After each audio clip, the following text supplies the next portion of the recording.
இன்னைக்கு நம்ம பார்க்க போற படம் பார்த்தீங்கன்னா ஜோஜோ ராபிட். அதாவது அந்த படத்தோட ஒன்லைன் பார்த்தீங்கன்னா, ஒரு ஜெர்மனில ஒரு சின்ன பையன் இருக்கான். அவனை வந்து ராணுவத்துல சேர்க்கறாங்க. அவங்க வீட்டுல பார்த்தீங்கன்னா ஒரு யூதர் ஒளிஞ்சிருப்பாங்க. அந்த பொண்ணோட எப்படி காதல் உருவாகுது அப்படிங்கறத அந்த படத்தோட கதை.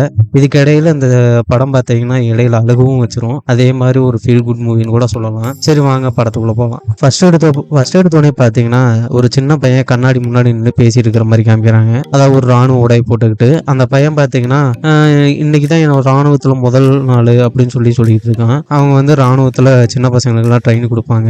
அதனால வந்து இதான் என்னோட ராணுவத்துல முதல் நாள் அப்படின்னு சொல்றான். இவன் மனப்பிரமையிலேயே ஒரு ஹிட்லர் மாதிரி ஒருத்தர் உருவாக்கி வச்சிருப்பான். அவன் வந்து பின்னாடி வந்து இன்னும் பேசிட்டு இருக்கிற மாதிரி காமிப்பாங்க. அவன்கிட்ட பாத்தீங்கன்னா ஹிட்லர் வாழ்க வாழ்கன்னு சொல்லிட்டு அவன் பேசாட்டுக்கு ஓடிக்கிட்டு இருக்கான். அப்புறம் பாத்தீங்கன்னா சீனை கட் பண்ணா அந்த ஹிட்லர் ஃபுட்டேஜ் எல்லாம் காமிக்கிறாங்க. பழைய ஃபுட்டேஜ் எல்லாம் அங்க அரசியல் நடந்துட்டு இருக்கிற மாதிரி எல்லாம் கூட்டமா நின்றுட்டு இருக்கிற மாதிரி போர் வீரர்கள்லாம் மக்கள்லாம் அவளோட எதிர்பார்த்துட்டு இருக்கிற மாதிரி அந்த சீன்லாம் காமிக்கிறாங்க. அப்படியே கட் பண்ணா நம்ம சின்ன பையன் வந்து ட்ரைனிங் போயிருப்பான் இல்லையா, அங்க பாத்தீங்கன்னா கேப்டன் வந்து சின்ன பசங்களாம் முன்னாடி உட்காந்துருப்பாங்க. நம்ம கேப்டன் ஆப்பிள் ஒரு கடி கடிச்சிட்டு தூக்கி போடுவாப்புல. நம்ம சின்ன பசங்க எல்லாம் பார்த்துட்டு நீ ஏன்டா இவ்வளவு பெரிய ஆளா இருக்க, இங்க வந்து சின்ன பசங்க சொல்லி கொடுத்துட்டு இருக்க அப்படின்னு நீங்க நினைப்பீங்கன்னு எனக்கு தெரியும். நான் ஏன் இது பண்ணியிருக்கேன்னா என்னோட ஒரு கண்ணு வந்து சரியில்லை, அதனால என்னை வந்து ரெண்டு கண்ணு நல்லா இருக்கவங்க தான் ராணுவத்துல இருக்கணும்னு சொல்லி ஹிட்லர் சொல்லிட்டாப்புல. அதனால நான் வந்துட்டேன், அதனால வந்து உங்களுக்கு சொல்லி கொடுக்குறேன் அப்படின்னு சொல்லுவாப்புல. அப்புறம் பாத்தீங்கன்னா கண்ணு எடுத்து பட்டுன்னு கவட்ட கடியெல்லாம் விட்டு சுடுவாப்புல. கரெக்டா இதை பார்த்துட்டு இந்த ரெண்டு கண்ணு ஒரு கண்ணு இல்லாதவனே எப்படி சொல்றேன் பாத்தீங்களா அப்படின்னு சொல்லுவாப்புல நம்ம ஹீரோ கேப்டனு. அப்புறம் அவர் சொல்லுவாப்புல, அவங்களுக்கு எல்லாம் கத்தி கொடுத்துருக்கேன்ல, அந்த கத்தியை பாதுகாப்பா வச்சிருங்க. அந்த கத்தி பாத்தீங்கன்னா நீங்க எங்க போனாலும் அந்த கத்தி உங்ககிட்டயே தான் இருக்கணும். இது ரொம்ப விலை மதிப்பு இல்லாதது அப்படின்னு சொல்லுவாப்புல. அப்புறம் பாத்தீங்கன்னா உங்களுக்கு இன்னைக்கு என்னென்ன ட்ரைனிங் கொடுக்க போறேன்னு சொல்லுவாப்புல. அதாவது சண்டை போடுறது, பாம்பு போடுறது, அப்புறம் பாத்தீங்கன்னா கிரைனேட் எறியறது, இப்படி ஒவ்வொன்றா சொல்லிட்டு இருப்பாப்புல. அப்புறம் பாத்தீங்கன்னா பொண்ணுங்களுக்கு இங்க வேலை இருக்கு, வரவங்களுக்கு பேண்டேஜ் போடுறது, அந்த பெட்டை கரெக்டா பெட்ஷீட்லாம் சரி பார்த்து வைக்கிறது, அப்புறம் பாத்தீங்கன்னா பிள்ளைங்களை பெற்று கொடுக்கறது அப்படின்னு சொல்லுவாங்க. அப்போதைக்கு பாத்தீங்கன்னா ஒரு குண்டம்மா ஓடியாந்து நான் பாத்தீங்கன்னா 18 பிள்ளைகளை பெற்றிருக்கேன் அப்படின்னு சொல்லி அந்த குண்டம்மா ரொம்ப பெருமையா சொல்லிக்கிட்டு இருக்கோம். அதாவது இந்த நாட்டுக்கு 18 பிள்ளைகளை கொடுத்துருக்காங்களாமா, அதை சொல்லிட்டு இருப்பாங்க. அப்படியே காமிச்சாங்க பாத்தீங்களா அந்த குண்டம்மா பாடம் நடத்திட்டு இருக்கிற மாதிரி காமிக்கிறாங்க சின்ன பசங்களுக்குலாம். அப்போதைக்கு அந்த குண்டம்மா யூதர்களை பத்தி சொல்லிட்டு இருக்கு. அவங்க பாத்தீங்கன்னா மீன் கூட எல்லாம் செக்ஸ் வச்சுப்பாங்க. அவங்களோட நாக்கு பாத்தீங்கன்னா பாம்பு மாதிரி இருக்கும் அப்படின்னு சொல்லி, தலையிலாம் கொம்பு இருக்கும் அப்படின்னு சொல்லி கட்டுக்கதைகள்லாம் விட்டுக்கிட்டு இருக்கு. அப்புறம் பாத்தீங்கன்னா நம்ம பசங்கள்லாம் சேர்ந்து புக்கெல்லாம் எரிக்கிற மாதிரி காமிக்கிறாங்க. நம்ம பசங்கள்லாம் பாத்தீங்கன்னா இங்க ட்ரைனிங் எடுத்துட்டு இருக்காங்க. அடிச்சு உதச்சு எல்லாம் பயங்கரமா ட்ரைனிங் எடுத்துட்டு இருக்காங்க. அப்புறம் பாத்தீங்கன்னா ஒரு காட்டுக்குள்ள ட்ரைனிங் கொடுக்கலான்னு பசங்களை கூப்பிட்டு போவாங்க. அங்க பாத்தீங்கன்னா அங்க இருக்கிற 2 பேரு இந்த ஒரு முயலை யார் கொள்றீங்க அப்படின்னு சொல்லி பார்க்கலான்ட்டு வாலண்டியர் கேட்பாங்க. கடைசியில பாத்தீங்கன்னா நம்ம ஹீரோவை கூப்பிட்டு இந்த முயலை நீ கொள்ளு, ஒரே திருகி கொள்ளணும் அப்படின்னு சொல்லுவாங்க. ஆனா நம்ம சின்ன பையன் பாத்தீங்கன்னா பயந்துகிட்டு கொல்ல மாட்டான், இறக்கப்பட்டுக்கிட்டு கொல்ல மாட்டான், எனக்கு பிடிக்கும் அப்படிங்கிற மாதிரி சொல்லிக்கிட்டு இருப்பான். இல்ல நீ ஒரே திருவி கொள்ளணும் அப்படின்னு சொல்லுவாங்க. இல்ல வேணாம்னு சொல்லுவான். நீ உங்க அப்பா மாதிரியே ஒரு கோலடா அப்படின்னு சொல்லி அந்த பயலை கிண்டல் பண்ணிக்கிட்டு இருப்பாங்க. சுத்தி இருக்கவங்க கொல்லுன்னு கத்த ஆரம்பிச்சிருவாங்க ஒரு கட்டத்துல. ஆனா பைய பாத்தீங்கன்னா கீழே விட்டுருவான் அந்த முயலை. உடனே பாத்தீங்கன்னா அங்க இருக்கிற கேப்டன் 2 பேர் பாத்தீங்கன்னா அந்த முயலை எடுத்து தலையை படக்குன்னு திருவி தூக்கி போட்டுருவாங்க. இவனை பார்த்து ஒரு பேர் வச்சிருவாங்க. அத படத்தோட டைட்டில் ஜோஜோ ராபிட்னு, அதான் பயந்தாங்கோலி முயல்னு சொல்லிட்டு. நம்ம சின்ன பையனு பாத்தீங்கன்னா பயந்து ஓடி போயிருவான். அதாவது வெக்கப்பட்டுட்டு ஓடி போயிருவான். ஓடி போய் ஒரு இடத்துல உட்காந்து யோசிச்சுட்டு இருப்பான். அதாவது அவனோட பிரம்மையால உருவாக்கின ஹிட்லர் இருக்கா பாத்தீங்களா, அவன் வந்து அட்வைஸ் பண்ற மாதிரி இருக்கும். முயல் அதோட இறையை தேடி அது சாப்பிடும், முயலை பத்தி நீ கேவலமா சொல்லாத, நம்ம வாழ்ற நாட்டுல எல்லா உயிரினங்களும் வாழும் அப்படின்னு சொல்லிட்டு இருப்பாப்புல. அப்போதைக்கு பாத்தீங்கன்னா இவனோட ஃப்ரெண்டு வந்துருவான். அவன் பேர் பாத்தீங்கன்னா யோகி. இவனுக்கு பாத்தீங்கன்னா ஒருத்தன் தான் ஃப்ரெண்டு. அப்புறம் பார்த்தீங்கன்னா அடுத்து கிரைனேட் வீசுற மாதிரி ஒரு டாஸ்க்கு. இங்கே வந்து வாலண்டியராக மறுபடியும் கேட்குறாங்க. நம்ம ஹீரோ எங்கேருந்து வருவான்னு தெரியல. அந்த சின்ன பையன் அங்கேருந்து குடுன்னு ஓடியாருவான். ஓடி வந்து அந்த கிரைனேட்டை பிடிக்கிட்டு நான் போடுறேன்ட்டு ஓடி போய் போடுவான். அது பார்த்தீங்கன்னா மரத்து மேலே போட்டு திருப்பியும் காலு கீழே விழுந்துடும். அவன் அங்கேயே நின்றுக்கிட்டு இருப்பான். அது வெடிச்சு பார்த்தீங்கன்னா பையனுக்கு ரொம்ப சீரியஸ் ஆயிடுவாப்புல. அப்படியே ஆம்புலன்ஸில் வச்சு கூப்பிட்டு போகிற மாதிரி காமிக்கிறாங்க. அங்கே பார்த்தீங்கன்னா நம்ம கேப்டன் வந்து ஐயோ உங்க அம்மாவுக்கு தெரிஞ்சா என்ன ஒன்று காத்திருக்கோ தெரியல அப்படின்னு சொல்லி புலம்புவாப்புல. பாத்தீங்கன்னா நம்ம சின்ன பையனால சரியா நடக்க முடியாது. அதே மாதிரி முகத்துல ஒரு தழும்பு விழுந்துரும். அவங்க அம்மா வந்து அவனை வீட்டுக்கு அழைச்சிட்டு போயிருவாங்க. அதாவது ஸ்கார்லெட் ஜான்சனு. அங்க போய் பாத்தீங்கன்னா நம்ம ஹீரோ கண்ணாடியை பார்த்துக்கிட்டு அவனே ஐயோ ரொம்ப நம்ம கேவலமா இருக்குமே அப்படின்னு சொல்லி அவனே பேசிக்குவான். எப்படி நம்ம இதை வச்சுட்டு வெளியே போறது அப்படின்னு நினைச்சிட்டு ரொம்ப இதா இருப்பான். அப்போதைக்கு பாத்தீங்கன்னா அவங்க அம்மாட்ட சொல்லுவேன், என்னம்மா அந்த முகத்தை வச்சுட்டு நான் எப்படிமா வெளியே போறது அப்படின்னு சொல்லிட்டு, அதெல்லாம் தைரியமா வெளியே போடா, யாரும் உனக்கு என்னடா பண்றது அப்படின்னு சொல்லி சொல்லுவாங்க. சரி நம்ம சின்ன பையனும் பார்த்தீங்கன்னா பழையபடி யூனிஃபார்ம் போட்டு கிளம்பிடுவான். அவங்க அம்மா பார்த்தீங்கன்னா அந்த ஆஃபீஸுக்கு கூப்பிட்டு போவாங்க, அந்த ராணுவ ஆஃபீஸுக்கு. அங்கே கூப்பிட்டு போயிட்டு பார்த்தீங்கன்னா அங்கே போய் பார்த்தீங்கன்னா நம்ம கேப்டனை அடியில் ஒரு எட்டி உதச்சு விடுவாங்க. அவன் பார்த்தீங்கன்னா சுருண்டு விழுந்துருவான். அப்புறம் கையில் இருக்க கயிறை வச்சு மறுபடியும் அடிப்பாங்க. என் பையனை நீ தான் இப்படி பண்ணியா அப்படின்னு சொல்லி அவங்க அம்மா சொல்லுவாங்க. அதே மாதிரி பார்த்தீங்கன்னா இனிமேல் நான் வேலைக்கு போகும்போது என் பையனை நீ தாண்டா பார்த்துக்கிற அப்படின்னு சொல்லுவாங்க. அவன் தான் அந்த குண்டை பிடிக்கிட்டு ஒன்னா நான் உன்ட்ட கொடுக்கலேனோ அந்த கேப்டன் சொல்லுவாப்புல. அங்கே பார்த்தீங்கன்னா அவங்க அம்மா பார்த்தீங்கன்னா இவனுக்கு ஒரு வேலையை கொடுங்க அப்படின்னு சொல்லுவாங்க.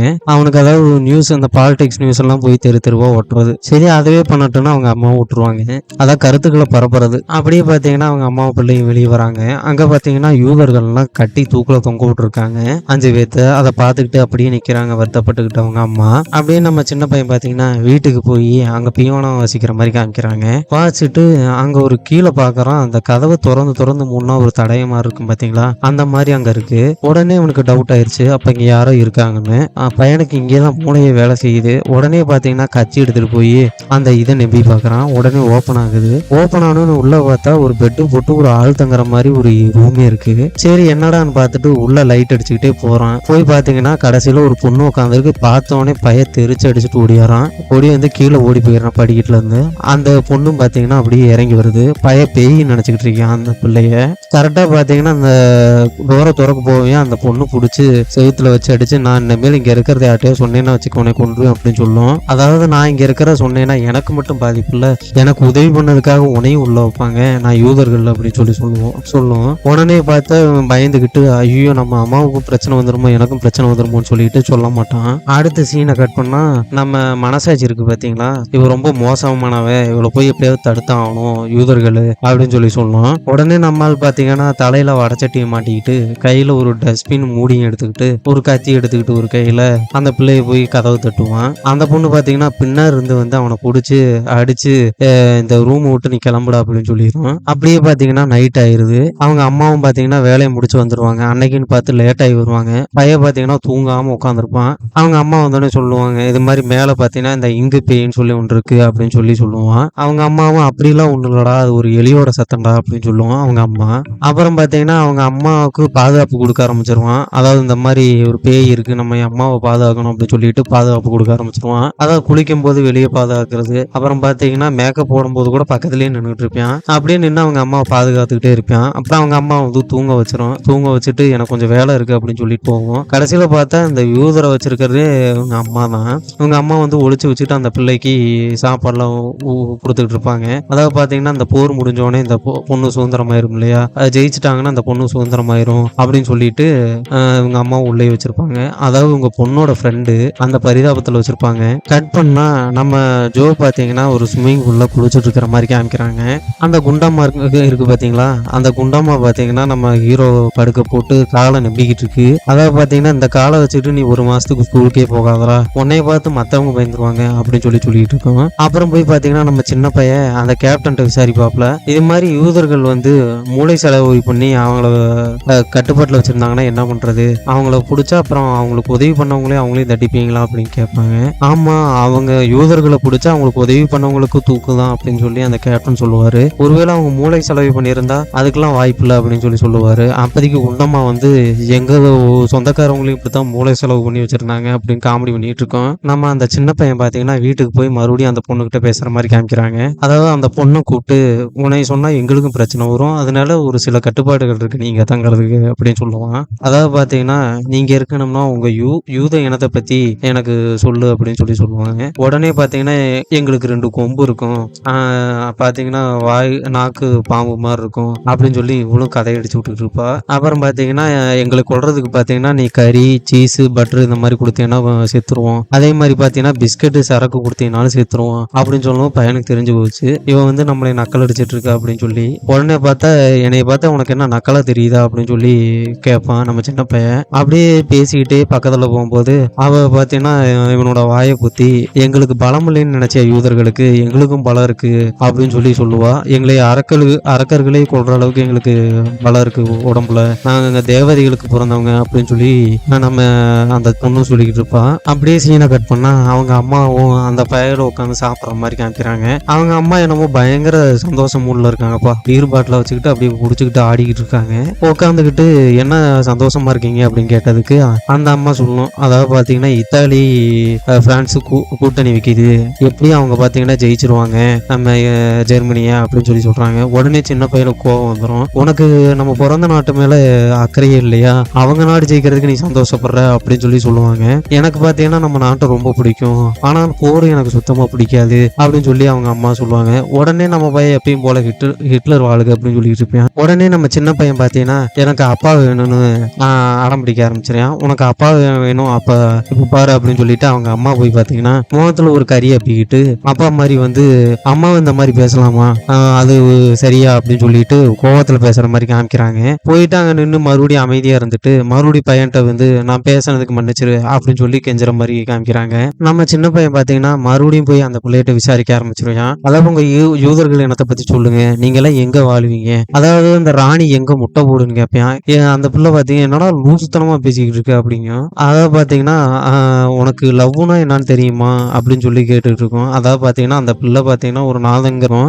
நம்ம சின்ன பையனுக்கு அதெல்லாம் தெரியல, 10 வயசுலயே பாத்தீங்கன்னா அரசியல் பேச ஆரம்பிச்சிருவேன். அதனால இதை பத்தி எனக்கு லவ் பத்தி எல்லாம் தெரியாது, அது ஒரு வேஸ்ட் ஆஃப் டைம்ங்கிற மாதிரி சொல்லிக்கிட்டு இருப்பேன். அதாவது பாத்தீங்கன்னா நாதன்கிற ஒரு பையனை நான் லவ் பண்ணேன். அந்த பையன் பாத்தீங்கன்னா பிரான்ஸ்ல இருக்கான், அவன் வந்து என்னை வந்து எப்படியும் கூட்டிட்டு போயிடுவான் அப்படின்னு சொல்லி அந்த பொண்ணு சொல்லிக்கிட்டு இருக்கோம். அப்புறம் பாத்தீங்கன்னா ரில்க்குன்னு சொல்லி ஒரு பாட்டு எழுதுறவர் இருக்காரு, அவரே எனக்கு ரொம்ப பிடிக்கும் அப்படின்னு சொல்லிட்டு இருக்கோம் அந்த பொண்ணு. நம்ம பையன் பாத்தீங்கன்னா ஒரு பிளானை போட்டு அடுத்த சீன் பாத்தீங்கன்னா ஒரு லைப்ரரியில இருக்கிற மாதிரி காமிக்கிறாங்க. அதாவது ரில்க்கு பாட்டு எழுதுறான்னு சொல்றாங்க பாத்தீங்களா, இந்த நாதனும் இவனோட லவர்னு சொல்றாங்க பாத்தீங்களா, ராணுவத்துல தான் வேலை பார்க்கறான்னு சொல்றாங்க பாத்தீங்களா. அதனால பாத்தீங்கன்னா ஒரு லெட்டர் மாதிரி எழுதி இந்த பிள்ளைகிட்ட வந்து படிச்சு காமிக்கலாம், அவன் மனசை உடைக்கலாம் அப்படின்னு சொல்லிட்டு இவன் பிளான் பண்ணுவான். உடனே பாத்தீங்கன்னா அங்க போய் ஒரு சில புக்கெல்லாம் கலெக்ட் பண்ணி அது மூலியமா ஒரு கதை எழுதி அந்த பிள்ளைகிட்ட போய் சொல்லுவான். அதாவது நம்ம நாதன்ட்ட இருந்து வந்த லெட்டர் மாதிரி சொல்லுவான். அதாவது பாத்தீங்கன்னா எனக்கு ஆல்ரெடி லவ் இருக்கிற மாதிரியும், நான் வந்து வேற பொண்ணோட அஃபேர்ல இருக்கிற மாதிரியும், நான் வந்து போர்ல எல்லாம் இல்ல, நான் வீட்டுல சும்மா தான் இருக்கேன் வேலை வெட்டி இல்லாம அப்படிங்கிற மாதிரி அந்த லெட்டர்ல எழுதியிருக்கும். இந்த பிள்ளைக்கு பாத்தீங்கன்னா உடனே கோவம் வந்துடும். கோவம் வந்து உள்ள ஓடி போயிடும். மறுபடியும் பாத்தீங்கன்னா இந்த சின்ன பையலுக்கு மனசு கேட்காது. போயிட்டு ஒரு இன்னொரு லெட்டர் எழுதிட்டு வந்து இந்த மாதிரி 2வது லெட்டர் எழுதி வந்திருக்கு, அதையும் நான் படிச்சு காமிக்கிறேன் அப்படின்னு சொல்லி சொல்லுவான். அதாவது பாத்தீங்கன்னா நான் இன்னும் கொஞ்ச நாள்ல வந்துடுறேன், வெயிட் பண்ணு, அது வரைக்கும் இந்த ஜோங்கிற பையன் உன்னை நல்லா பாத்துக்குவான், கவலைப்படாத, அவன் ரொம்ப திறமையான பையன் அப்படின்னு சொல்றேன். அப்ப கேட்கும் அந்த பிள்ளைக்கு சிரிப்பு வந்துருது. அந்த பிள்ளைய வந்து கன்வின்ஸ் பண்ணிக்கிட்டு இருக்கேன். நம்ம சின்ன பையன் பாத்தீங்கன்னா அவங்க அம்மாவும் சின்ன பையனும் ஒரு இடத்துல இருந்து பேசிட்டு இருக்கிற மாதிரி காமிக்கிறாங்க வெளியே போய். அதாவது பாத்தீங்கன்னா லவ்னா என்னன்னு கேட்பான். அது பாத்தீங்கன்னா ஒரு விதமான உணர்வு, அது வந்து ஒரு ரொமான்ஸ் அப்படின்னு சொல்லிக்கிட்டு இருப்பாங்க அவங்க அம்மா. அந்த சின்ன பையன் பாத்தீங்கன்னா இதுக்கெல்லாம் நமக்கு நேரம் இல்ல, ஆல்ரெடி நம்ம நாட்டுல போர் நடந்துகிட்டு இருக்கு அப்படின்னு சொல்லி அந்த சின்ன பையனை சொல்லுவான். அதெல்லாம் உனக்கு ஒரு நாள் வருண்டா, நீ பெரிய பையலாகும் போது உனக்கு அந்த ஃபீலிங்ஸ் எல்லாம் வருண்டா அப்படின்னு சொல்லி அவங்க அம்மாவும் சொல்லிட்டு இருப்பாங்க. அப்புறம் பாத்தீங்கன்னா லவ் வரும்போது உனக்கு ஆட்டோமேட்டிக்கா வயித்துல ஒரு பட்டாம்பூச்சி பறக்குண்டா அப்படின்னு சொல்லி சொல்றாங்க. அப்புறம் பாத்தீங்கன்னா 2 பேரும் நடந்து போயிட்டு பேசிட்டு இருக்காங்க. கொஞ்ச நாச்சு லைஃப்ல சந்தோஷமா இருறா, இந்த 10 வயசுல எதுக்குடா அரசியல் சொல்லி அலையிற அப்படின்னு சொல்லி அவங்க அம்மா சொல்றாங்க. உடனே பாத்தீங்கன்னா 2 பேரும் சைக்கிள் எடுத்துட்டு கிளம்பிடுறாங்க. அதாவது வீட்டுக்கு கிளம்பிடுவாங்க. இந்த பையன் பாத்தீங்கன்னா மறுபடியும் அந்த பிள்ளைகிட்ட போய் விசாரிக்க ஆரம்பிச்சிருவான் யூதர்களை பத்தி. மறுபடியும் பாத்தீங்கன்னா நோட் எடுத்து வச்சுட்டு உட்காந்துருவான். உனக்கு யூதர்களை பத்தி சொல்லணுமாடா அப்படின்னு சொல்லி அந்த பொண்ணு கேட்கும். அதெல்லாம் ஒண்ணு சொல்ல வேணாம் அப்படின்னு சொல்லி சொல்லுவான். இருந்தாலும் அந்த பொண்ணு விடாது, நான் சொல்றேன் அப்படின்னு சொல்லுவோம். அதாவது பாத்தீங்கன்னா எங்களுக்கு தலையில கும்பலா இருக்கும் அப்படின்னு சொல்லிக்கிட்டு இருக்கோம். பாத்தீங்கன்னா உங்க யூதர்களை பத்தி தெரியும், உங்களுக்கு பாத்தீங்கன்னா குகையில தான் வாழுவீங்க, உங்களுக்கு பாத்தீங்கன்னா ஆண்குறி இதை வெட்டிடுவீங்க அப்படின்னு சொல்லிக்கிட்டு இருப்பான். அதெல்லாம் ஒண்ணு கிடையாது லூசு பேல அப்படின்னு சொல்லி அந்த பொண்ணு சொல்லிக்கிட்டு இருக்கோம். சரி நான் வரைஞ்சு காமிக்கிறேன்னு சொல்லிட்டு பக்கத்துல வந்து ஒரு படம் மாதிரி வரைஞ்சு காமிக்கும். அவங்களுக்கு பையனுக்கு பாத்தீங்கன்னா அந்த பிள்ளை மேல ஒரு இன்ட்ரெஸ்ட் வந்துடும். வயசுல கூட தான் இருந்தாலும் பாத்தீங்கன்னா வாழைப்படத்துல மாதிரி இந்த பிள்ளை மேல ஒரு இன்ட்ரெஸ்ட் வந்துடும். சரி உங்க இன்னத்துக்கெல்லாம் கொம்பு இருக்குன்னு சொன்னேன்ல, அப்போ உனக்கு எங்க கொம்பு அப்படின்னு சொல்லி அந்த பையன் கேட்பேன். அதுக்கு பாத்தீங்கன்னா அந்த பிள்ளை எனக்கு அதெல்லாம் 25 வயசுக்கு மேலதான் வரும், எனக்கு இன்னும் அந்த அளவுக்கு வயசாகல அப்படின்னு சொல்லி அந்த பையனும் சொல்லிக்கிட்டு இருப்பேன். ஆச்சு அந்த பொண்ணு சொல்லிக்கிட்டு இருக்கோம். கட் பண்ணா நம்ம பிரம்மையில வாழ்ற அந்த ஹிட்லர் இருக்காரு பாத்தீங்களா, அவர் படுத்திருக்கிற மாதிரி காமிக்கிறாங்க. அதாவது பாத்தீங்கன்னா நீ அந்த பிள்ளை ரொம்ப க்ளோஸ் ஆயிட்டீங்க போல, அந்த பிள்ளைகிட்ட இருந்து கொஞ்சம் ஒதுங்கி இரு, அவங்க யூதர்கள் அப்படின்னு சொல்லிட்டு இருப்பான். அப்படி டீஸ் பண்ணிக்கிட்டு இருப்பான். நம்ம பையன் ஒதுங்கி நின்று கேட்டுட்டு இருக்கிற மாதிரி காமிக்கிறாங்க. அப்படியே கட் பண்ணா பாத்தீங்கன்னா நம்ம சின்ன பையலோட அம்மா, அந்த அம்மாவும் பாத்தீங்கன்னா அந்த பொண்ணும் பாத்தீங்கன்னா அந்த இதுல இருந்து பேசிக்கிட்டு இருக்கிற மாதிரி காமிக்கிறாங்க. அந்த பையன் பாத்தீங்கன்னா இங்க ஒரு இங்கு பேய் இருக்குன்னே என் பையன் சொல்லிக்கிட்டு இருக்கான் அப்படின்னு சொல்லி அந்த அம்மா சொல்லும். அந்த பிள்ளை பாத்தீங்கன்னா இன்னமும் தெரியாத மாதிரியே காமிச்சுக்கிட்டு இருக்கும். அந்த பையனை நான் பார்க்காத மாதிரியே காமிச்சுக்கிட்டு இருக்கும். அப்புறம் பாத்தீங்கன்னா அவங்க அம்மா சொல்லும், அதாவது பாத்தீங்கன்னா நீ என் பிள்ளை மாதிரியே இருக்க, ஆனா என் பிள்ளை இறந்துருச்சு, உன்னையாவது நான் எப்படியா காப்பாற்றணும் அப்படிங்கிற மாதிரி சொல்லிக்கிட்டு இருக்கோம். ஏன்னா அவங்க பிள்ளை இந்த பொண்ணு மாதிரியே இருக்கும் அச்சசல். இங்கே பார்த்தீங்கன்னா நம்ம சின்ன பையன் பார்த்தீங்கன்னா கேப்டன்ட்ட போய், அதாவது பார்த்தீங்கன்னா யூதர்களை பிடிச்சி கொடுத்தா மெடல் கொடுப்பீங்களா அப்படின்னு கேட்பாங்க. அப்படிலாம் கிடையாது அப்படின்னு சொல்லிட்டு இருப்பாப்புல. நீ ஏன் அவங்கள பற்றி பேசிட்டு இருக்க அப்படின்னு சொல்லி கேட்பாப்புல. நான் பார்த்தீங்கன்னா அந்த ஊரையே போருக்கு தயார் பண்ணிக்கிட்டு இருக்கேன் அப்படின்னு சொல்லிட்டு அந்த ஒரு மேப் மாதிரி காமிப்பாப்புல. இங்கே பார்த்தீங்கன்னா அமெரிக்கா வருது, இங்கிட்டு பார்த்தீங்கன்னா ரஷ்யா வருது அப்படின்னு சொல்லி பிளான் எல்லாம் எக்ஸ்பிளைன் பண்ணிட்டு இருப்பாப்புல. அப்போதைக்கு பார்த்தீங்கன்னா எனக்கு யூதர்களை பற்றி தெரியும், அவங்க பார்த்தீங்கன்னா வவால் மாதிரி மேலே தூங்குவாங்க, அவங்க பார்த்தீங்கன்னா அடுத்தவங்க மூளையை படிப்பாங்க அப்படின்னு சொல்லிட்டு இருப்பான். இதெல்லாம் உனக்கு யார் சொன்னது அப்படின்னு சொல்லி கேட்பாங்க. நான் ஒரு புக் எழுதிட்டு இருக்கேன், அதுக்கு ஆராய்ச்சி பண்ணிட்டு இருக்கேன் அப்படின்னு சொல்லி இந்த சின்ன பையன் சொல்லுவான். உடனே கேப்டன் பார்த்தீங்கன்னா அவன் ஒரு கிறுக்குத்தனமா 2 படத்தை வளைஞ்சு வச்சிருப்பான். அதாவது பார்த்தீங்கன்னா ஒரு படத்துல பார்த்தீங்கன்னா மேலே இறகு வச்ச மாதிரி பின்னாடி சூப்பர்மேன் மாதிரி ஒரு போர்வையை போத்திக்கிட்டு துப்பாக்கி பிடிச்சிக்கிட்டு சண்டைக்கு போற மாதிரி வரைஞ்சி வச்சிருப்பான். அப்புறம் பார்த்தீங்கன்னா இன்னொரு பேப்பர்ல அந்த துப்பாக்கியில ஒரு ஸ்பீக்கர் மாதிரி வச்சுக்கிட்டு துப்பாக்கி சுட்டா சவுண்ட் வரும் இல்ல ஹெவியா, அதை கேட்டு எதிரிகள்லாம் பயந்துருவாங்க அப்படின்னு சொல்லிக்கிட்டு இருப்பான் கேப்டனு. அதை கேட்கவும் இந்த பையனும் நான் இதுக்கு காப்பி ரைட் வாங்கிட்டேன்னு சொல்லி அந்த கேப்டன் சொல்லிக்கிட்டு இருப்பாப்புல இருக்குத்தனமா. அதையும் நம்ம பையன் ஊன்னு கேட்டுக்கிட்டு. அப்படியே சீனை கட் பண்ணா நம்ம சின்ன பையன் பார்த்தீங்கன்னா பழைய இரும்பெல்லாம் வாங்கிட்டு இருக்கான். அதாவது போருக்கெல்லாம் தேவை, உங்கள்கிட்ட இருக்க இரும்பெல்லாம் போடுங்க அப்படின்னு சொல்லிட்டு கலெக்ட் பண்ணிட்டு இருக்கிற மாதிரி காமிக்கிறாங்க. அப்போதைக்கு பார்த்தீங்கன்னா நம்ம சின்ன பையனோட அம்மா பார்த்தீங்கன்னா ஏதோ ஒரு லெட்டரை யாருக்கும் தெரியாம ஒரு டெஸ்க்ல வச்சுட்டு போற மாதிரி காமிக்கிறாங்க. அதை போய் நம்ம சின்ன பையன் எடுத்து படிக்கிறான். எழுதியிருக்கும் போல மொத்தத்துல யாருக்கும் ஹெல்ப் பண்ணிட்டு இருக்காங்க மட்டும் நல்லா தெரியுது. உடனே பார்த்தீங்கன்னா சீனை கட் பண்ண நம்ம சின்ன பையன் வீட்டில் அந்த போய் பொண்ணுகிட்ட பேசிட்டு இருக்கிற மாதிரி காமிக்கிறாங்க. அதாவது பார்த்தீங்கன்னா அந்த பொண்ணு சொல்லுது, நீ 10 வயசு தாண்டா ஆகுது, நீ இந்த மாதிரி காமெடியா பண்ணிட்டு இருக்க ராணுவத்துல சேர்ந்துக்கிட்டு அப்படின்னு சொல்லி அந்த பிள்ளை சொல்லிட்டு இருக்கு. நீ போட்டிருக்கிற ட்ரெஸ் கூட யூத இனத்தோடதுரா அப்படின்னு சொல்லி அந்த பொண்ணு சொல்லிட்டு இருக்கு. நீயும் கிட்டத்தட்ட நாசி எல்லாம் கிடையாதுரா, நீ அந்த மாதிரி போர் வீரன்லாம் கிடையாதுரா அப்படின்னு சொல்லிட்டு இருக்கு. அந்த பொண்ணு பார்த்தீங்கன்னா நீ அந்த கூட்டத்தில் ஒருத்தர் இல்லடான்னு மறுபடியும் சொல்லிட்டு இருக்கு. உடனே பார்த்தீங்கன்னா சரி அப்படின்னு சொல்லிட்டு இந்த பையனும் அந்த பிள்ளைக்கு மேல ஒரு ஆர்வம் வந்துட மாட்டாருக்கு. வயதுல பட்டாம்பூச்சிலாம் பறக்க ஆரம்பிச்சிருவான். அந்த பிள்ளையை பாதுகாக்க ஆரம்பிச்சிருவான். அதாவது பார்த்தீங்கன்னா குளிக்கிறது மேக்கப் போகிற இடத்துல வெளியே நின்றுட்டு பாதுகாக்க ஆரம்பிச்சிருவான். அப்போ பார்த்தீங்கன்னா அந்த சின்ன பையனும் அந்த பொண்ணும் ஏதோ சமையல் கட்டில் வேலை செஞ்சுட்டு இருப்பாங்க. அப்போதைக்கு பார்த்தீங்கன்னா இவங்க வீட்டை சோதனை பண்ண ஒரு 4-5 பேர் வந்திருப்பாங்க.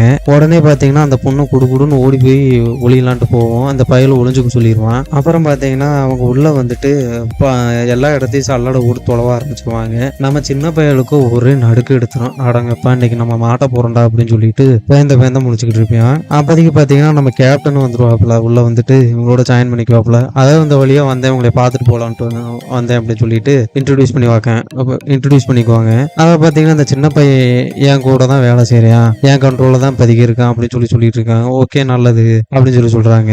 அப்போதைக்கு சரி தம்பி இப்போ மாடியில போய் செக் பண்ணலாமா அப்படின்னு சொல்றாங்க. பையனுக்கு அள்ளு விட்டுறது. கரெக்டா பார்த்தீங்கன்னா அந்த பொண்ணே ஹாய் அப்படின்னு சொல்லுது.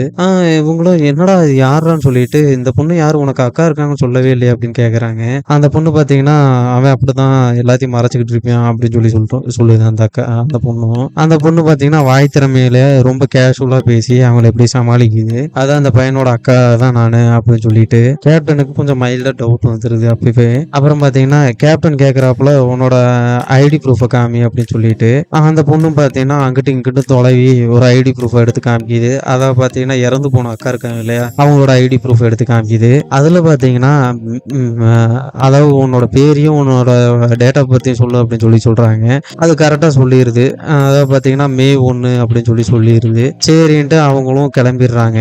அந்த குட்டி பையல்கிட்ட பார்த்தீங்கன்னா அந்த நம்ம கேப்டன் இருக்காப்புல பார்த்தியா, அவர் உன்னோட குடும்பத்தை நல்லா பார்த்துக்கோ அப்படின்னு சொல்லிட்டு போயிடுறாப்புல. அப்புறம் பார்த்தீங்கன்னா அந்த பொண்ணும் அந்த சின்ன பையனும் பேசிட்டு இருக்கிற மாதிரி காமிக்கிறாங்க. அதான் நம்ம தப்பிச்சிட்டோம்ல, இதுக்கு மேல என்ன அப்படின்னு சொல்லி அந்த பையனும் சொல்லிக்கிட்டு இருக்கான். இல்ல நம்ம மாட்டிக்கிட்டோம், எனக்கு அந்த ப்ரூஃப்ல இருக்கிறது பார்த்தீங்கன்னா மே 7 சொல்லி இருக்கு, நான் மே 1 சொல்லிட்டேன், ஆனாலும் அவர் விட்டுட்டு போயிட்டாரு, எப்படி நம்மளுக்கு பிரச்சனை வரும் அப்படின்னு சொல்லி அந்த பொண்ணு சொல்லுவோம். உடனே பார்த்தீங்கன்னா இவனுக்கும் ஒரு மாதிரி பயந்து போயிடுவான். அதாவது பார்த்தீங்கன்னா இப்போ தெரிஞ்சதை விட்டுட்டு போயிருக்காப்புல. அவருக்கும் பார்த்தீங்கன்னா யூதர்கள் மேல ஒரு நல்ல எண்ணம் தான் இருக்கும். நம்ம சின்ன பையன் பார்த்தீங்கன்னா எப்பயும் போல் அந்த போஸ்டர்லாம் ஒட்டிக்கிட்டு இருப்பான். ஜெர்மனியோட கருத்துக்கள்லாம் அந்த ஹிட்லரோட கருத்துக்கள்லாம் பரப்பிட்டு இருப்பான். அப்போதைக்கு பார்த்தீங்கன்னா ஒரு பட்டாம்பூச்சி கீழே பறந்துகிட்டு இருக்கும். அந்த பட்டாம்பூச்சியை பார்க்கவும் நம்ம ஹீரோவுக்கு அது பார்க்க அழகா இருக்குன்னு சொல்லிட்டு அது பின்னாடியே போவான். அதையும் இங்கேயே கூட்டிட்டு போவோம். கூட்டிட்டு போய் கரெக்டாக பார்த்தீங்கன்னா ஒரு இடத்துல நிப்பாட்டும். நம்மளும் நிமிர்ந்து பார்ப்பான். அந்த அம்மா ஒரு லெட்டர் எழுதி வச்சிருந்துச்சு இல்லையா அவங்க அம்மா, அந்த லெட்டர் பார்த்தீங்கன்னா ஒரு காலில் மாட்டிக்கிற மாதிரி இருக்கும். அதை பார்க்கவும் இவனுக்கு அவங்க அம்மா தான் தெரிஞ்சு போயிருது. அவங்க அம்மாவை பார்த்தீங்கன்னா தூக்கில் போட்டாங்க. அதுக்கு ஹெல்ப் பண்ணது எப்படியும் தெரிஞ்சு போயிடுச்சாட்டிருக்கு. அதாவது பார்த்தீங்கன்னா அதனாலதான் வந்து சோதனை பண்ணியிருக்காங்க. அவன் பார்த்தீங்கன்னா காலை பிடிச்சிட்டு ஓன்னு அழுவ ஆரம்பிக்கிறான். ரொம்பவே டிப்ரெஷனுக்குள்ள போயிடுறான் ஆளு. அந்த கோவத்திலேயே வீட்டுக்கு போய் பார்த்தீங்கன்னா அந்த யூத பிள்ளை இருக்கீங்களா, இதுன்னு ஒன்னாலதான் எங்க அம்மா இறந்துருச்சுன்னு சொல்லிட்டு அந்த பிள்ளைய கத்தி எடுத்து நெஞ்சிலேயே குத்திடுவான். பார்த்தீங்கன்னா ஒரு லைட்டா ஒரு இஞ்சி இறங்கிரும். அந்த பிளட்டு கூட பார்த்தீங்கன்னா நுனியில ஒட்டியிருக்கும். அந்த பயலும் பார்த்தீங்கன்னா வருத்தத்திலேயே மீண்டு போயிட்டு மறுபடியும் குத்தலாம் முயற்சி பண்ண மாட்டேன். ஒரு சோகத்திலே போய் உட்காந்துருக்கான். அந்த பிள்ளையும் போய் பக்கத்தில் உட்காந்துருக்க மாதிரி காமிக்கிறேன். நம்ம சின்ன பையனும் அந்த பொண்ணும் பார்த்தீங்கன்னா ஒரு ஜன்னல் ஓரத்தில் நின்று பேசிட்டு இருக்கிற மாதிரி காமிக்கிறாங்க. அதாவது பார்த்தீங்கன்னா என் அம்மா ஏதாவது சொல்லிச்சா இறக்கிறதுக்கு முன்னாடி அப்படின்னு சொல்லி சொல்றாங்க. என்கிட்ட அவ்வளோக்கும் எதையும் ஷேர் பண்ணிக்க மாட்டாங்க, ஒரு சில விஷயத்த தான் சொல்லியிருக்காங்க அப்படின்னு சொல்லி அந்த பொண்ணு சொல்லுது. அதாவது பார்த்தீங்கன்னா எங்க அம்மா அப்பா வந்து இறந்து போயிட்டாங்க அப்படின்னு சொல்லி இந்த பொண்ணு சொல்லிட்டு இருக்கு.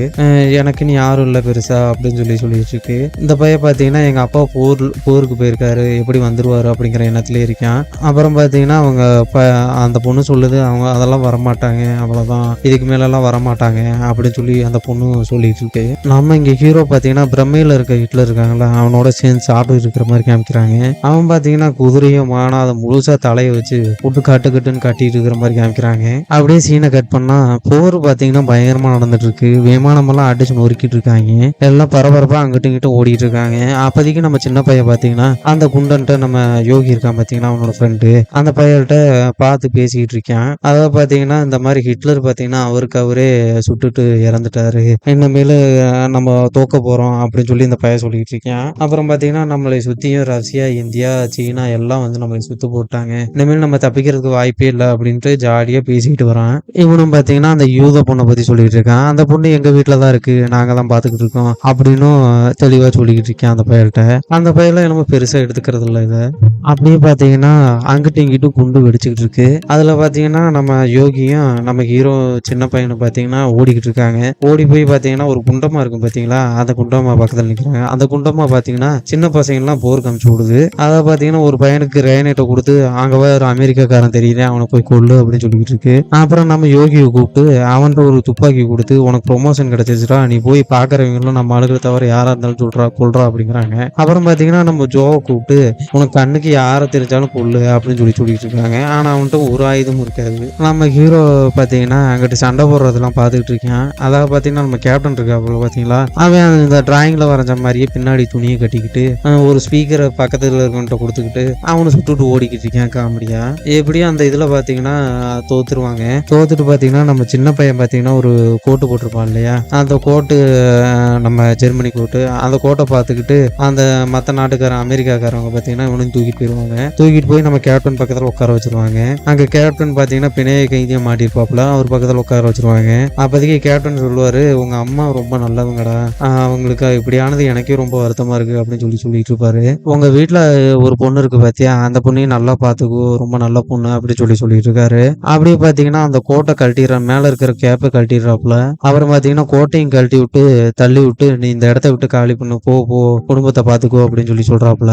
அப்போதைக்கு பார்த்தீங்கன்னா அமெரிக்காக்காரன் வந்து என்னடா அவனை திட்டிட்டு இருக்கேன், அவன் எங்க நாட்டுக்காரனே கிடையாது, உங்க நாட்டுக்காரன் நாட்டுக்கு அவனை போக சொல்லி இங்க இருந்து அப்படின்னு சொல்லிட்டு இருப்பான். அதான் பார்த்தீங்கன்னா நம்ம சின்ன பையெல்லாம் காப்பாத்துறாப்புல, எச்சி துப்பி அப்படி இப்படின்னு சொல்லி அப்படியே நம்புற மாதிரி பண்ணிடுவாப்புல. நம்ம அமெரிக்காக்காரனும் பார்த்தீங்கன்னா அவனை கொண்டு வந்து வெளியே விட்டுருவாங்க. வெளியே விட்டு உன் வீட்டுக்கு போடா அப்படின்னு சொல்லுவாங்க. நம்ம சின்ன பையன் பார்த்தீங்கன்னா அவரை விட்டு போறதுக்கு மனசு இல்லாமல் கத்திக்கிட்டு இருப்பான். அப்புறம் வெளியே விட்டதுக்கப்புறம் இவங்களை எல்லாத்தையும் சுட்டு கொண்டுருவாங்க. அந்த சவுண்டு கேட்கவும் நம்மளால வேகமாக வீட்டுக்கு ஓடி போயிடுவான். வீட்டுக்கு ஓடி போய் பார்த்தீங்கன்னா அந்த பொண்ணுகிட்ட மறுபடியும் பேசுவான். அதாவது பார்த்தீங்கன்னா நீ இந்த இடத்த விட்டு போக முடியாது, நீ என் கூடயே தான் இருந்தாகணும், ஜெர்மனி தான் போர்ல ஜெயிச்சிச்சு அப்படின்னு போய் சொல்லிக்கிட்டு இருப்பான். அந்த பொண்ணு ரொம்ப சோகமாயிரும். சரி வா, என்கிட்ட ஒரு பிளான் இருக்கு, அதை வச்சு நான் உன்னை எப்படியாவது கூப்பிட்டு போயிடுறேன் அப்படின்னு சொல்லிக்கிட்டு இருப்பான். அந்த பொண்ணும் பார்த்தீங்கன்னா கிளம்பி இவனும் கிளம்பிடுவான் இந்த சின்ன பையலை நம்பி. கரெக்டாக கதவு கிட்ட நின்றுக்கிட்டு வெளியில எதுவும் பெரிய பிரச்சனையா, எனக்கு பயமா இருக்கு அப்படின்னு சொல்லி அந்த பொண்ணு சொல்லிட்டு இருக்கோம். அதெல்லாம் ஒன்றும் பிரச்சனை இல்லை, எதா இருந்தாலும் நான் பார்த்துக்கிறேன், வெளியே பெரிய பிரச்சனை தான் இருந்தாலும் நான் பார்த்துக்கிறேன் அப்படின்னு சொல்லிட்டு விளையாட்டுக்கு சொல்லுவான். கதை திறக்கவும் பார்த்தீங்கன்னா நமக்கு ஹீரோயினி வெளியே போகிற மாதிரி காமிக்கிறாங்க. ஃபர்ஸ்ட் ஒன்றுமே புரியல, என்னடா நடக்குது, அமைதியாக இருக்கு. அப்புறம் பார்த்தீங்கன்னா அமெரிக்கா கொடி கட்டிக்கிட்டு ஒரு ஜீப்பில் எல்லாம் போயிட்டு இருப்பாங்க, சுதந்திரம் கிடைச்ச மாதிரி. அதை பார்க்கும்போது இந்த பொண்ணு புரிஞ்சிடும், அப்போ இந்த பையன் நம்மள்ட்ட போய் சொல்லியிருக்கான் அப்படின்னு சொல்லிட்டு போயிட்டு கன்னத்துல ஒரு அடியை வச்சு நம்ம சின்ன பையனை சிரிப்பான். ஏன்னா நம்மளுக்கு தான், நம்ம ஹீரோவுக்கு தான் இந்த பொண்ணு மேல லவ் ஆச்சு, விட்டுட்டு போக கூடாதுன்னு தானே அப்படி சொல்லியிருக்கான். உடனே பாத்தீங்கன்னா அந்த சின்ன பையன் கேட்கறான், இதுக்கு மேல நீ என்ன பண்ண போற, அவ்வளவுதான் உனக்கு சுதந்திரம் கிடைச்சிருச்சு அப்படின்னு சொல்லி, அதாவது நம்ம என்ன பண்ண போறோம் அப்படின்னு கேட்கறான். ஏன்னா இனிமேலும் அவனுக்கும் அக்கா மாதிரி அந்த பொண்ணு தானே, அப்ப அந்த பொண்ணுட்டு தானே கேட்டான் அவனும் அப்படின்னு சொல்லிட்டு கேட்பான். நான் டான்ஸ் ஆட போறேன் அப்படின்னு சொல்லிட்டு அந்த பொண்ணு நடு ரோட்ல ஆடிக்கிட்டு இருக்கான். நம்ம ஹீரோவும் பாத்தீங்கன்னா சின்ன பையனும் பாத்தீங்கன்னா ஆட ஆரம்பிச்சிருவான். இதோட படத்தை முடிக்கிறாங்க. கதை எப்படி இருந்துச்சுன்னு கமெண்ட்ல சொல்லிட்டு போங்க. படம் பிடிச்சிருந்துச்சுன்னா மறக்காம சப்ஸ்கிரைப் பண்ணிட்டு போங்க. ஒரு நல்ல படத்தோட அடுத்த வீடியோல வந்து சந்திப்போம். Good bye.